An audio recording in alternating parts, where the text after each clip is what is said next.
Steam Next Fest is around the corner and a good opportunity to test some demos and check what is new and upcoming on the Steam platform. One of these games is Folklands. Folklands is created by the three brothers of Bromantic Games and published by Tribal Storms. When you look at the Steam store page, you probably have a few question marks above your head. What is this game about? Is it fun? How playable is it? What can you do? Folklands is a classical settlement builder in a 2D-ish graphic style and a mechanic which very much reminds of all the predecessors such as Caesar or the Settlers. You start with selecting a map and setting down your new town center. Your starting area has to fulfill a few requirements such as wood and stone for building, but also bushes for a supply of berries as a basic starting food for your still young settlement. From there on, you start building your building hut, woodcutter, sawmill, stonecutter, houses, a market, fire station, a well, and more. Slowly building up your settlement and progressing through the several tiers which will be unlocked while growing and expanding your settlement. Additional mechanics such as maintenance, which is being taken care by the builder's hut, or for example the probability of fire, have to be considered while setting down the different kinds of buildings.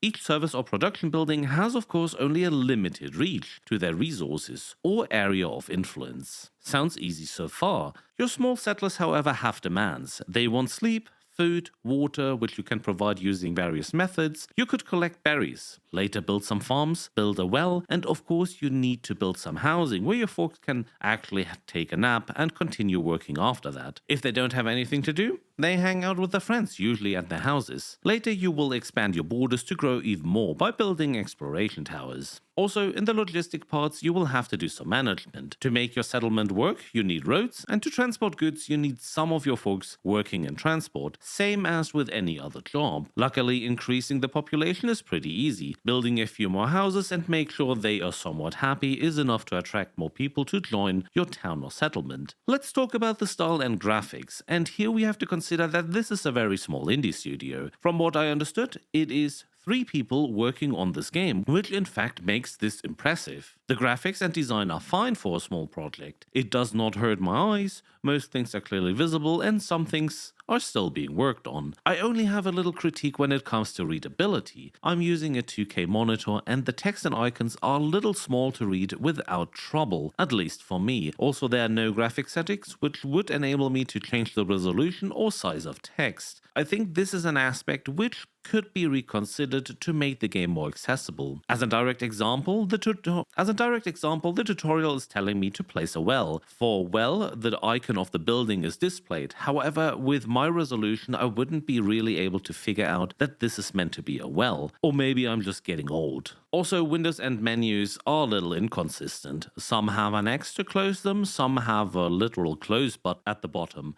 And if you don't watch out, you can quickly have multiple windows open behind each other because previous windows won't be closed automatically. But this game is still in development, so further settings and polishing will most likely come later. Some other features which according to the studio have already been implemented but I honestly couldn't test are optional disasters or a conflict mode for additional challenges, trade with neighboring kingdoms, and multiplayer with your friends. I'm looking forward to test these. What I would love is a campaign with a nice story you can follow, maybe hopping from continent to continent, following a mystery, you know, like in the good old times. But this is probably a very demanding task for a smaller indie studio. Anyway, the game is not very hard with the default settings, and if you don't mess everything up like I usually do, you should be fine playing this. All in all, Folklands is a cute and relaxed settlement builder by Bromantic Games. You can find the game at the Steam Next Fest this February, and I will link the Steam page into the description below. Here you will also find a demo you can play to check out yourself if this game is something for you. Thank you very much for watching, and if you want to support this channel, please consider liking this video, sharing it with your friends on social media, and subscribe to my channel.